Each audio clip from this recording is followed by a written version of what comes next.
du symposium de 2022. Nous saluons toutes les personnes qui sont présentes en virtuel ou en présentiel. Nous remercions la présence des autorités qui nous accompagnent, menées par la directrice de l'événement. La directrice, le son a coupé, je suis désolée.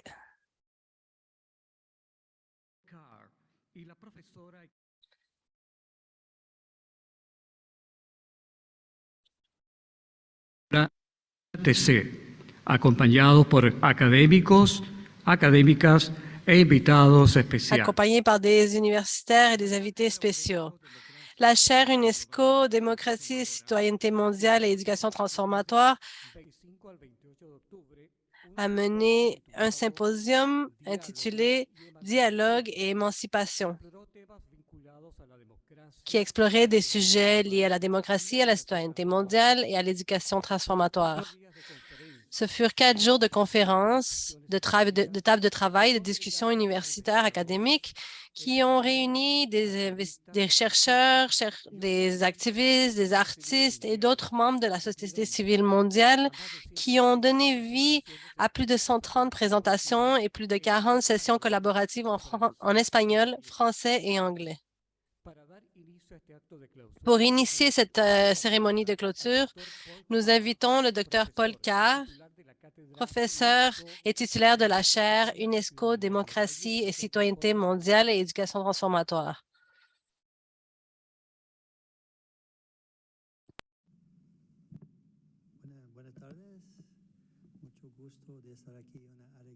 Bon après-midi, c'est un plaisir d'être ici encore une fois.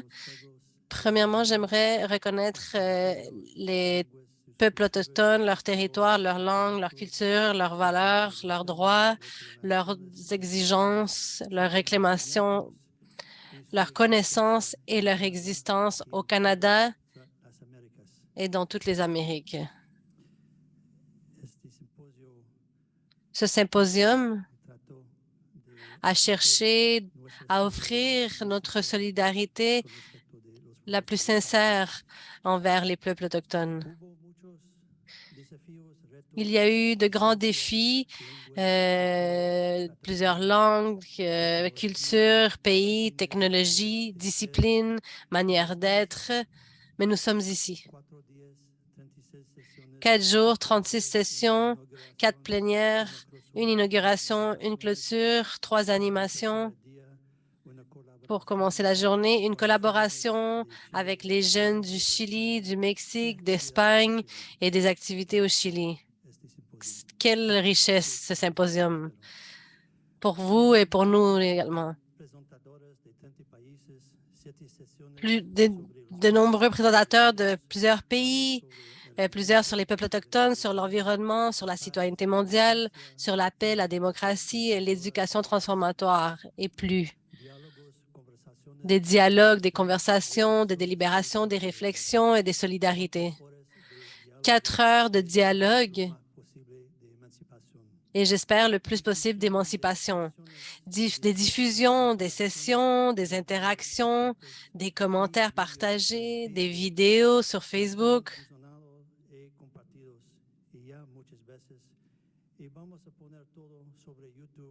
Nous allons publier tout sur YouTube pour que le symposium, les idées, les interactions, les moments puissent être partagés avec des personnes, des réseaux et des mobilisations et afin de pouvoir appuyer et cultiver le changement social.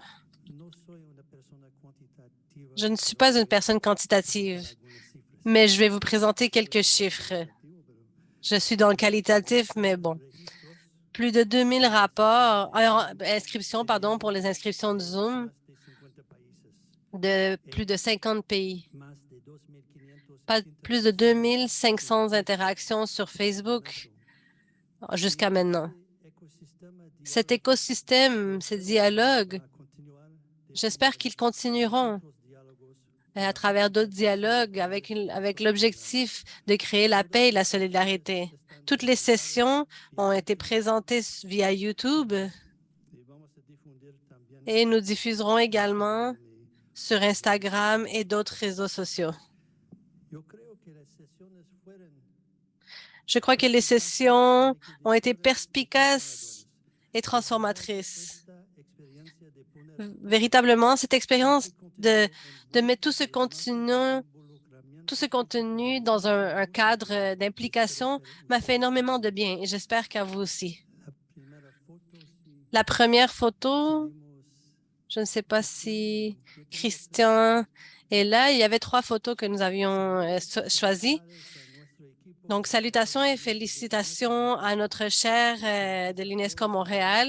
Merci, grâce à tout le monde, tant les interprètes qui ont fait un travail impeccable.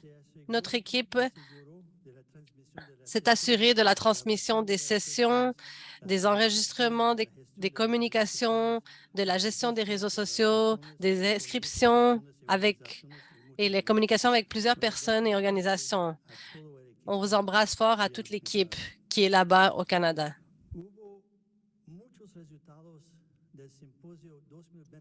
Il y a eu de nombreux résultats du symposium 2021 qui a eu lieu il y a un an. Un de ces résultats a été cette belle collaboration avec l'équipe de l'Université Pontificia Católica de Valparaíso. Un an de planification et d'engagement nous a donné ce beau symposium 2022. La deuxième photo, s'il vous plaît.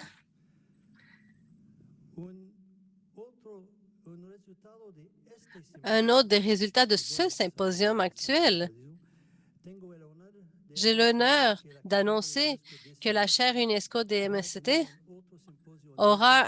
tiendra un autre symposium en 2023 et c'est un grand plaisir de pouvoir vous annoncer maintenant, et nous vous donnerons plus de détails dans les semaines qui viennent, que le 3e symposium des CMET sera en collaboration avec Séoul, en Corée du Sud, donc en collaboration avec l'Université Kyunghee. Nous remercions notamment Yoon Jo Kim et Soo-myun Lee de l'Université Kyunghee et également Yoon Mook Lim, l'Université avec qui nous collaborons depuis plusieurs années.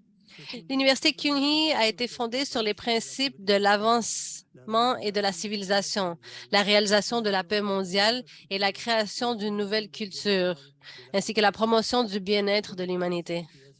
En croyant qu'une université doit contribuer au développement de l'érudition et de la société.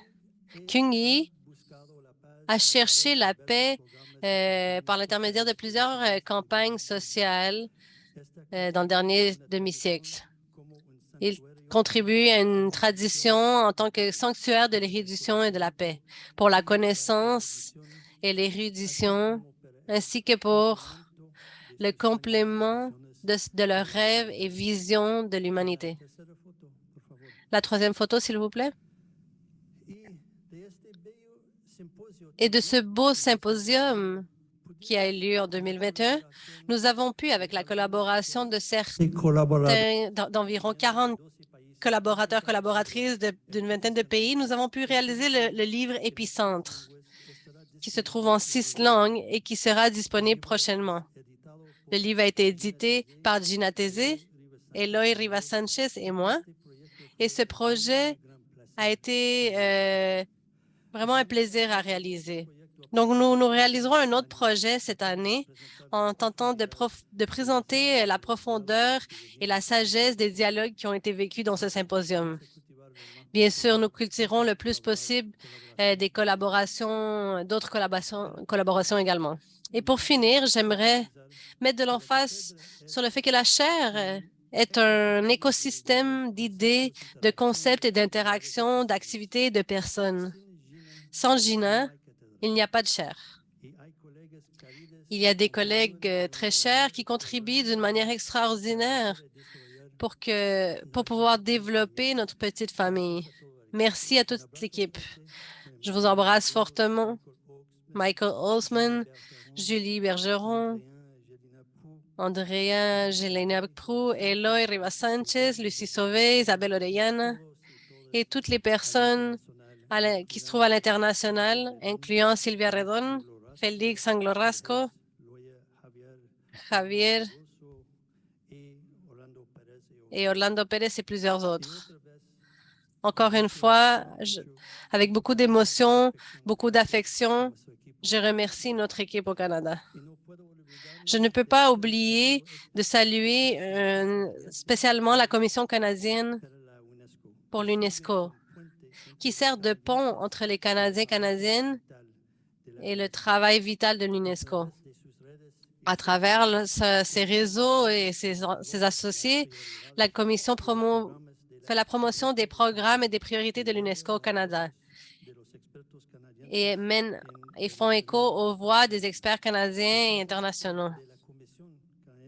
La Commission pour l'UNESCO canadienne, le responsable, c'est Richard Kistabiche, qui est Anishinaabe, algonquin de la communauté Abetawini au Québec. Monsieur Kistabiche a été élu chef de sa communauté de la Première Nation Abetawini et grand chef du Conseil algonquin de l'Ouest du Québec. Rhoda Muse est le secrétaire général de la Commission et nous sommes très heureuses de collaborer avec elle et avec la Commission depuis plusieurs années. Et évidemment, nous remercions l'UNESCO, nos universités, l'UQO, l'UQAM, la COSI et autres collaborateurs, collaboratrices. Finalement, au Chili, Valparaíso, la PUCV, nous voulions dire à nos collègues, à nos amis, nous voulons les remercier énormément. L'organisation d'un symposium comme celui-ci nécessite énormément de relations, de communication, de moments de réflexion. Nous cherchons à tout moment à vivre ces moments avec le plus de solidarité possible. Sans la solidarité, il n'y a pas de symposium. J'aimerais inviter l'équipe chilienne du comité organisateur afin qu'ils se lèvent et qu'on puisse reconnaître leur travail impeccable. S'il vous plaît, vous qui avez travaillé sur le symposium, merci.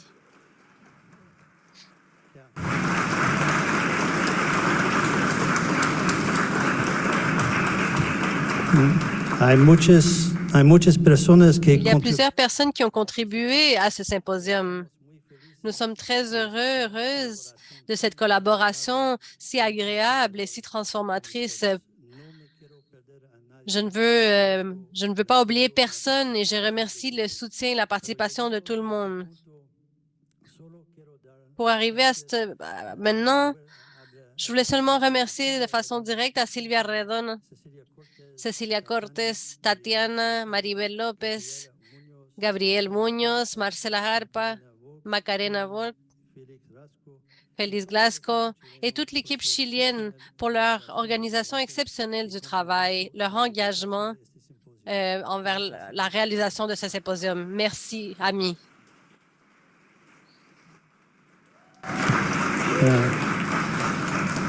Notre projet est celui de cultiver un meilleur monde, de meilleures relations, une justice sociale qui soit au centre de la vie, non à l'extractivisme. Protégeons le monde, l'environnement, les espèces, les langues, les cultures et l'humanité. Nous ne pouvons pas continuer l'exploitation de l'autre. La question n'est pas « est-ce possible ?» Nous n'avons pas d'autre option. Il n'y a pas de temps à perdre en essayant de convaincre l'autre. Mais nous avons ce que nous avons en avançant. Pour ma part, c'est une grande inspiration d'entendre et d'écouter mes collègues, d'échanger avec eux, de dialoguer avec eux et elles. J'espère que ce symposium a été une bonne expérience pour tout le monde. Et si c'est possible, que cela soit une expérience transformatrice également. Merci. Paix, solidarité et amour. Et à la prochaine.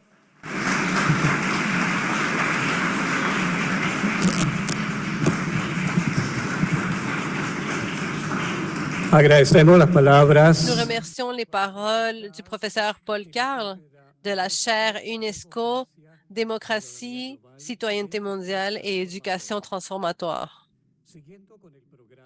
Pour poursuivre avec le programme, nous allons passer au remerciement international de l'UNESCO jusqu'au Séoul en passant par l'Université du Québec. En représentation de l'UNESCO, nous allons écouter les salutations de Lilia Ruppert.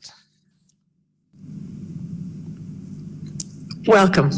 Welcome to everyone as we join one last time for the closing. Bienvenue à tout le monde pour cette clôture du symposium. Je m'appelle Lydia Ruprecht.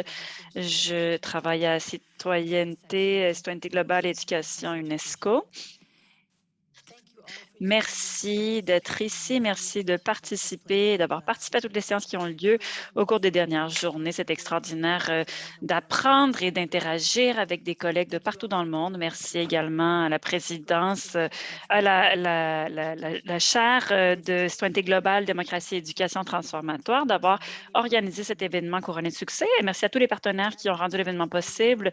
Des rassemblements tels que celui-ci ne sont pas possibles sans la détermination et la passion des personnes qui consacrent leur travail à améliorer les vies des individus, de créer un meilleur avenir pour nous tous. Des symposiums comme celui-ci créent des espaces pour le dialogue sur des enjeux de fine pointe, de défis de taille, les discours haineux, la démocratie, les droits de la personne, des mouvements sociaux, l'engagement communautaire, l'immigration de masse, la COVID-19.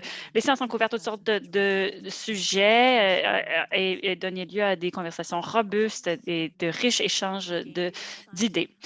Dans le symposium, nous avons découvert des idées importantes sur des enjeux qui existent partout dans le monde. En tant qu'éducateurs, éducatrices, qu'activistes, chercheurs, membres de la société civile, nous avons découvert ce que nous pouvons faire pour faire face à ces changements. Le symposium s'apprête à être conclu et je vous invite à porter attention aux objectifs de développement durable, celui qui porte créer une culture de paix et de non-violence, d'appréciation de la diversité culturelle. Et c'est le cadre de travail pour le travail que nous faisons aujourd'hui. L'UNESCO est engagé à faire avancer la citoyenneté mondiale et à favoriser l'émergence de citoyens, de chercheurs, d'activistes qui ont les capacités qui leur permettent de valoriser la construction d'un monde juste et pacifique pour aujourd'hui et demain.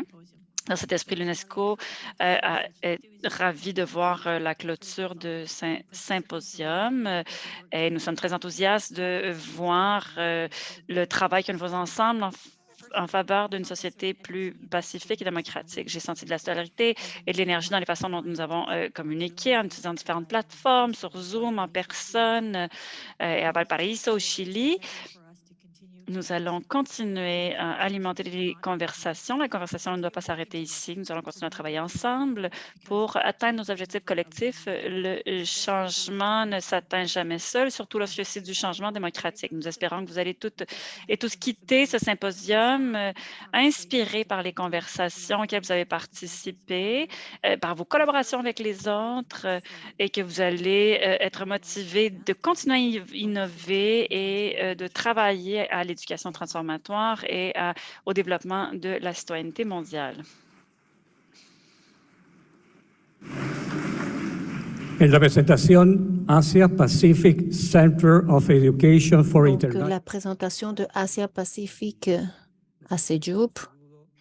Donc, on va écouter Jun Mo Ling. Good afternoon, distinguished leaders of the Pontificia Universidad Católica de Valparaíso, Professor Paul Carle, UNESCO Chair in Democracy, Global Citizenship and Transformative Education, distinguished participants, dear colleagues. On behalf of APCEU, Asia Pacific Center of Education for International Understanding, which is a UNESCO center specializing in promoting education for international understanding and global citizenship. I extend our congratulations to you all on the successful conclusion of this year's symposium Je vous salue pour la clôture de ce symposium sous le signe de l'émancipation du dialogue. Dans ce symposium, nous avons échangé nos idées, nos points de vue au sujet de toutes sortes d'enjeux, y compris la démocratie, la justice, les inégalités, les mouvements sociaux, la mondialisation et la démondialisation, l'éducation transformatrice et la décolonisation, etc. J'ai beaucoup apprécié les riches conversations qui ont eu lieu pendant le symposium. Nous sommes témoins dans différents endroits du monde du fait que la démocratie recule et dans certains endroits devient même l'autocratie. Les gens sont de plus en plus polarisés dans leurs opinions politiques.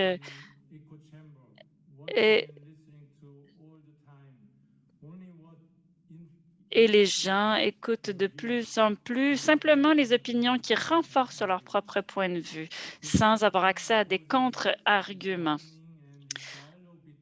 Et le dialogue entre les personnes qui ont des points de vue polarisés est de plus en plus problématique, de plus en plus difficile. Dans ces circonstances difficiles, les nations autocratiques sont soutenues par des forces qui prennent racine dans la colère et l'anxiété des gens, qui alimentent un sentiment anti-mondialisation, anti-immigration.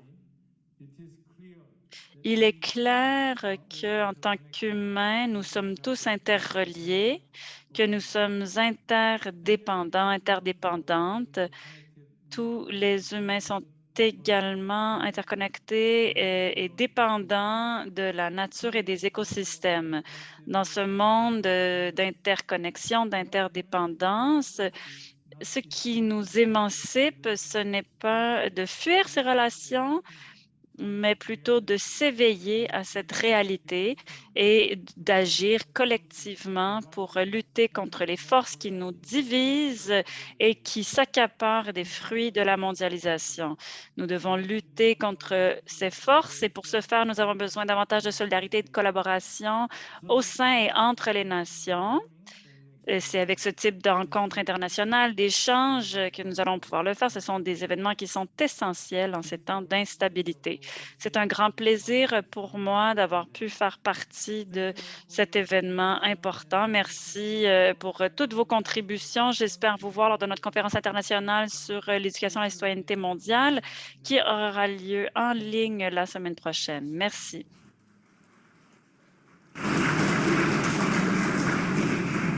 Maintenant, la présentation de l'Université du Québec et de l'Outaouais. On a la rectrice Muriel Lavérégé. Mesdames et messieurs, bonjour.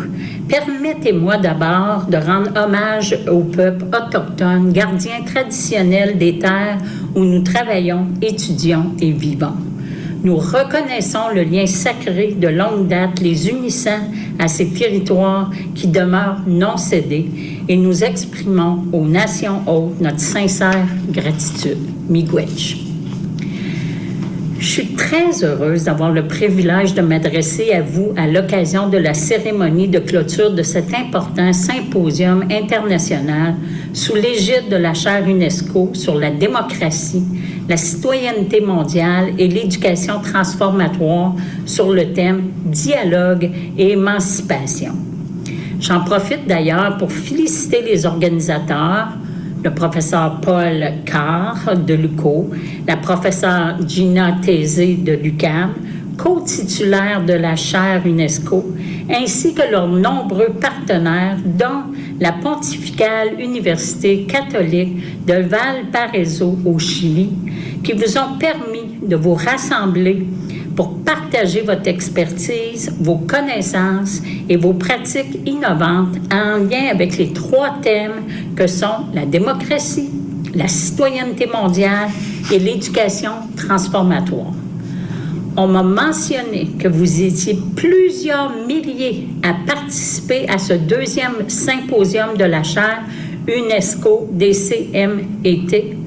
Le premier avait aussi été un succès en mai 2021 et a mené à plusieurs collaborations de recherche à l'international ainsi qu'à la venue de plusieurs stagiaires internationaux à notre université.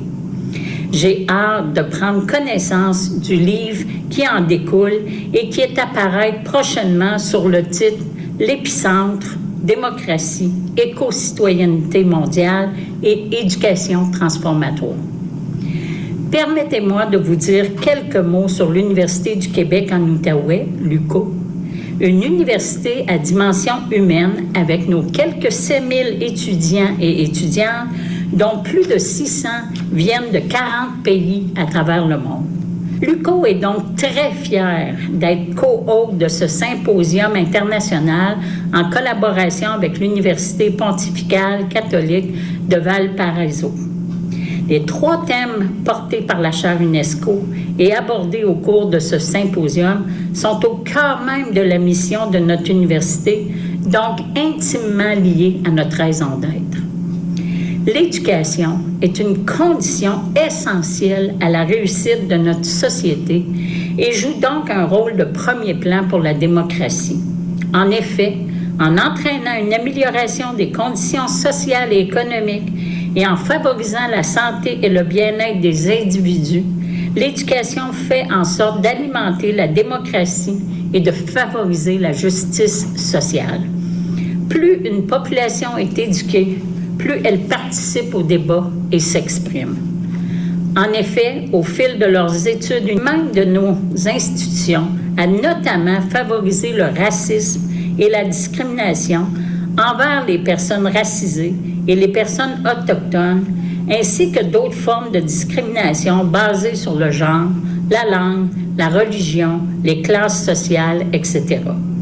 Les universités canadiennes et québécoises doivent donc travailler à leur propre transformation et à leur décolonisation afin de cheminer vers la réconciliation avec les Premières Nations et les Inuits et de devenir plus diversifiées, équitables, inclusives et accessibles. Pour y arriver, il est important de prendre le temps de bien comprendre les enjeux et défis sociaux et environnementaux qui découlent des grandes transformations en mouvement. Il faut le faire par la recherche, la formation, la diffusion du savoir et le partage des connaissances. Il faut le faire par l'entremise de symposiums comme celui auquel vous avez participé cette semaine grâce à la contribution de l'UNESCO, des nombreux conférenciers et conférencières et de toutes les personnes qui ont pris part aux échanges, qu'elles soient étudiantes, chercheurs, enseignantes, activistes ou membres de la société civile de divers horizons en provenance des 4 coins du monde. La richesse des idées, des échanges et des pistes de solutions pour un monde meilleur est directement proportionnelle à cette grande diversité que vous représentez. Merci et bonne fin de symposium à toutes et à tous.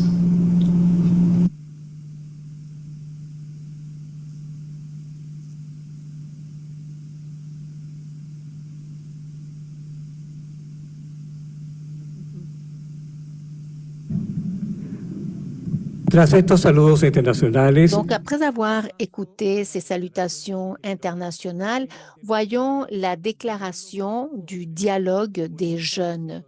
C'est une instance où on a eu le Mexique, l'Espagne et le Chili qui ont parlé des sujets centraux du symposium en tant que défi pour les générations de l'avenir. Donc, on va écouter la déclaration de Javier Toca de l'Universidad Jaume I d'Espagne, Marie-José López de l'Université ouverte autonome du Mexique et Javiera Jara de la Pontificia Universidad Católica de Valparaíso au Chili. Bonjour tout le monde, je suis Maria José López et j'étudie à la faculté de droit de l'Université autonome du Mexique. Au cours de ces journées, dans le de ce symposium, il y a eu des dialogues de jeunes. On s'est réunis pour parler autour des axes de la chaire.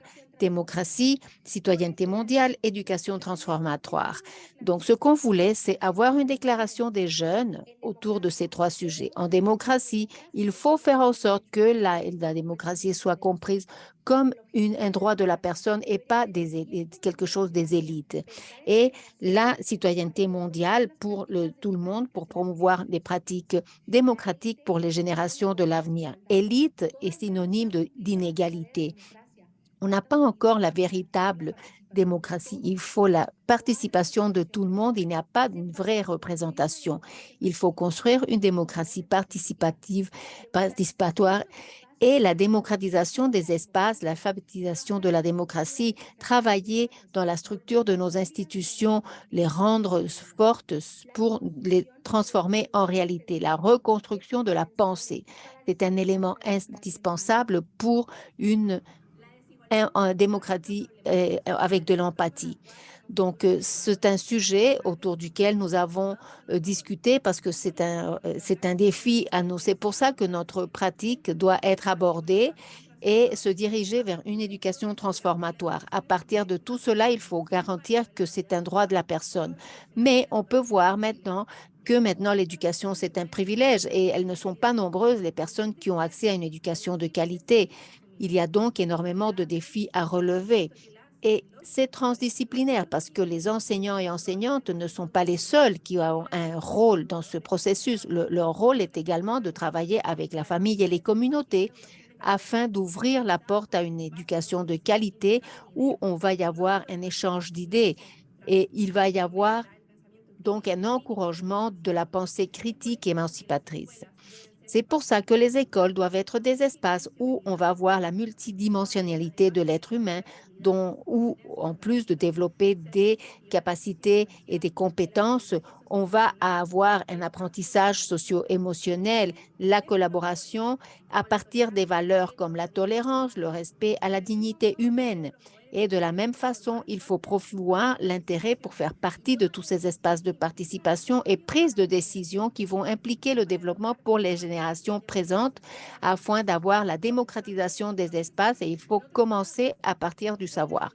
Autrement dit, l'école et les salles de classe doivent être des espaces démocratiques où on va encourager la participation des étudiants, de leur processus d'apprentissage et inclusif. Une communauté qui va permettre l'accès, la participation et l'apprentissage significatif en regardant la diversité de la communauté éducative. Pour aller vers une éducation transformatoire, il faut pour cela donc transformer notre pensée tout le temps en comprenant que les enfants et les adolescents font partie de la citoyenneté mondiale du futur, ne sont pas seulement le futur. Et nous déclarons et on pense que l'éducation, c'est la liberté. Et finalement, la citoyenneté mondiale, on pense que c'est naturel, que c'est un droit, mais il y a énormément de responsabilités, comme l'activisme, c'est la première chose. Non seulement l'activisme dans les rues, mais également autour de nous, avec notre famille, avec nos enfants, avec nos amis, mais également avec les enseignants. Et si on n'est pas des enseignants, donc dans le domaine de l'éducation, je pense que c'est indispensable de transformer, de changer ce paradigme. Bon, disons que l'activisme, c'est l'autre, c'est celui qui est donc en train de participer à l'intérieur d'une institution. Donc, c'est une responsabilité de la citoyenneté, de coopération, d'association pour être critique. L'important, c'est être critique avec le système, les institutions et vis-à-vis de nous-mêmes pour ainsi créer un nouveau rôle pour cette citoyenneté mondiale. Et en dernier lieu, je tiens à remercier la Pontificia Université de Valparaíso au Chili, la ENMET au Mexique, de nous donner cette opportunité, cette occasion, et j'espère qu'on pourra très bientôt se réunir à nouveau. Merci.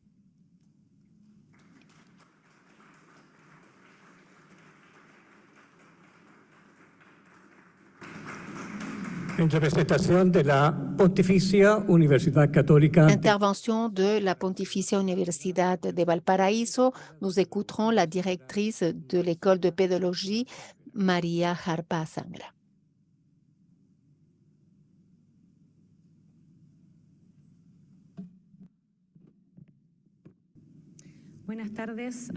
Donc, bon après-midi à toutes les personnes, Monsieur José Miguel Garrido, de notre doyen de notre école, Monsieur Paul Carr, Pignatese, chers chercheurs, enseignants et surtout chers étudiants.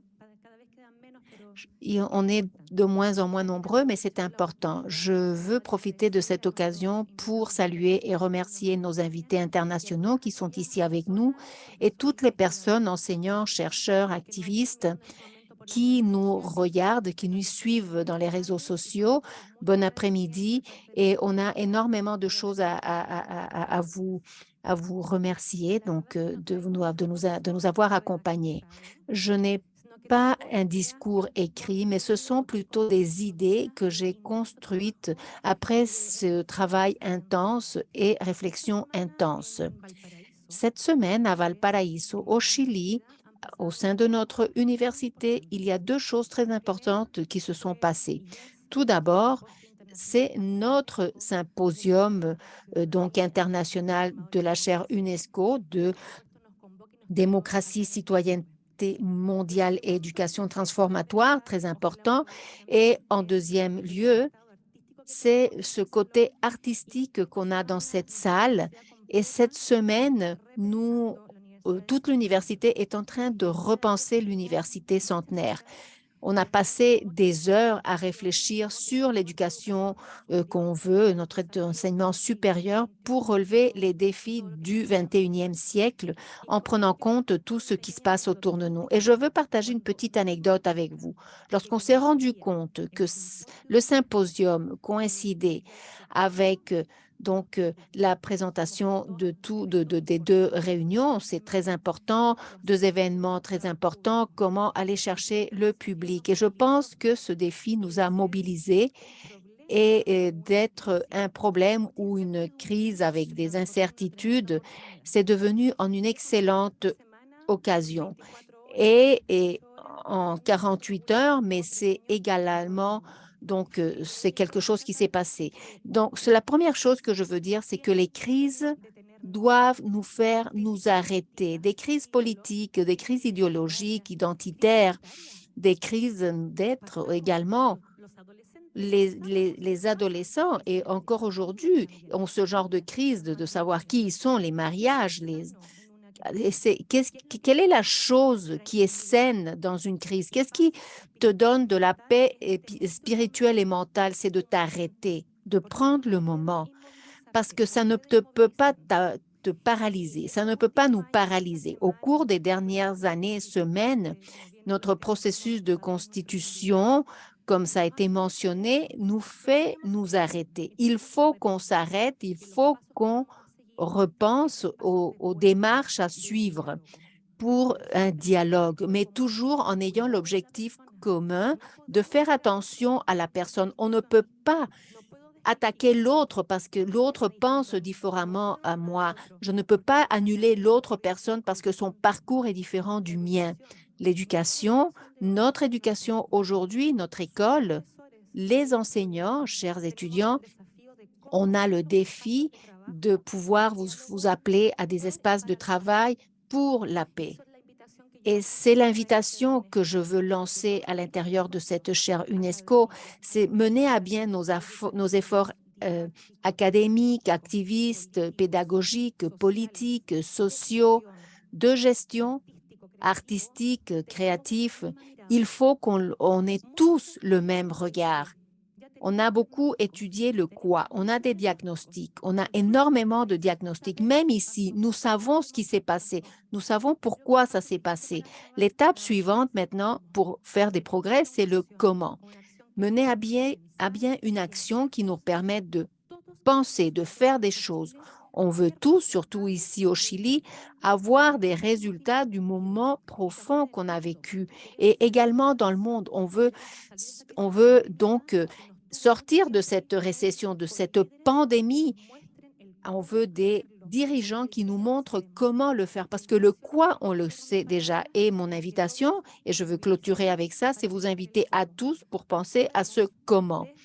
Agissons de la paix, pour le dialogue, parce que ça va nous permettre de construire un meilleur monde pour nous-mêmes, également pour nos enfants. Merci beaucoup.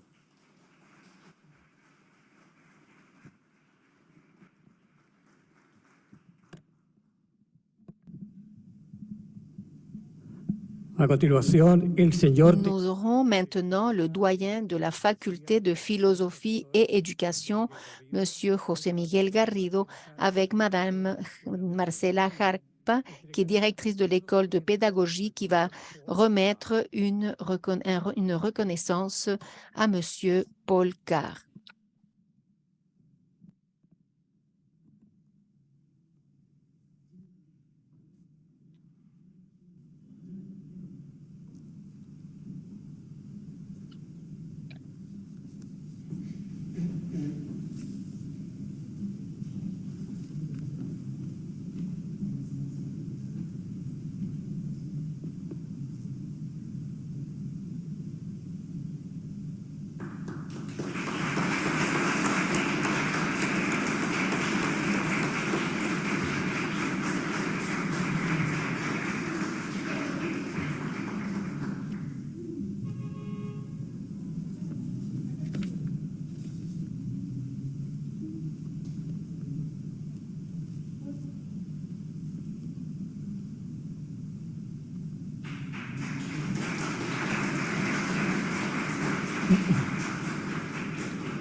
A continuación, les invitamos a un número Donc, artístico. pour suivre, nous vous invitons à un numéro artistique du groupe Milici qui est né en 2022 en présentiel. Par contre, le travail musical de recherche et de répertoire s'est initié en 2021. Chaque membre, de façon individuelle, a des trajectoires dans le milieu de la culture traditionnelle. Leurs membres sont chanceux et poètes. Carlos Cortés, qui étudie la cueca et la rueda, tous les deux étudiants à l'Institut musique PUCV. Rodrigo Orbello Contreras, professeur de musique et chercheur. Et Viviana Morales Sanchez, directrice du groupe et professeure de culture traditionnelle de l'Institut de musique de la PUCV. À cette occasion, elles nous présenteront des extraits des folklore chilien des peuples autochtones pour finir avec la musique traditionnelle cueca. Nous les recevons avec un chaleureux applaudissement.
Danza del Traile, Pueblo Mapuche.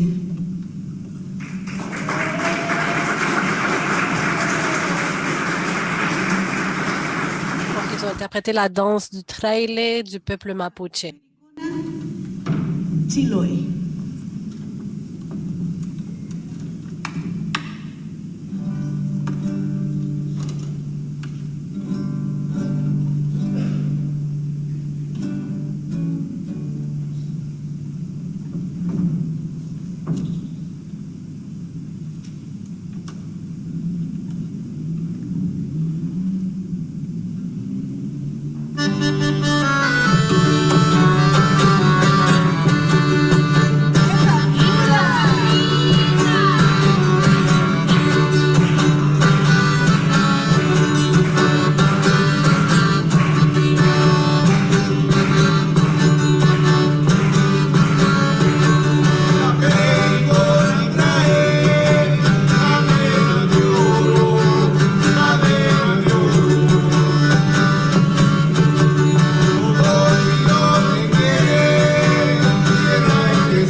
Donc, cette prochaine chanson est de la culture de l'Ikanantae.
integrante las indolencias.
Avant de parler, je voudrais présenter cet instrument. C'est un guitarrón chilien. C'est un instrument autochtone de notre pays. Il est unique dans le monde. Il a 25 cordes. Une symbologie qui est liée au chant et au poète. Et je vais vous chanter cette chanson.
finalizar, por supuesto, nos vamos con las cuequitas. Et pour finir, évidemment, nous allons terminer avec des cuecas.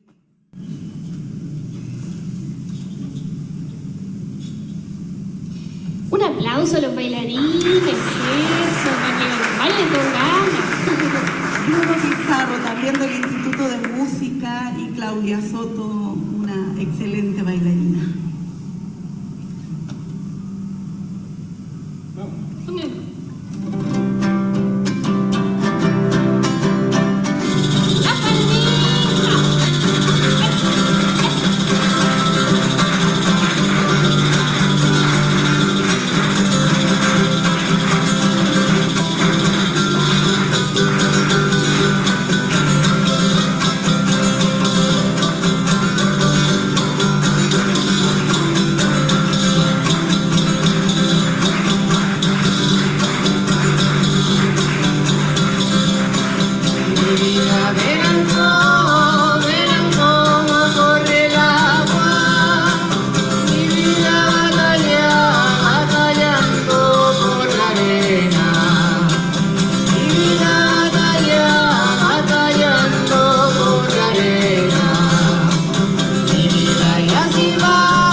Et la dernière chanson.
Merci beaucoup. Muy bien, de esta forma damos finalizado el acto de Donc, c'est clausura. ainsi que nous avons terminé l'acte de clôture, pardon. Donc, merci beaucoup pour votre présence.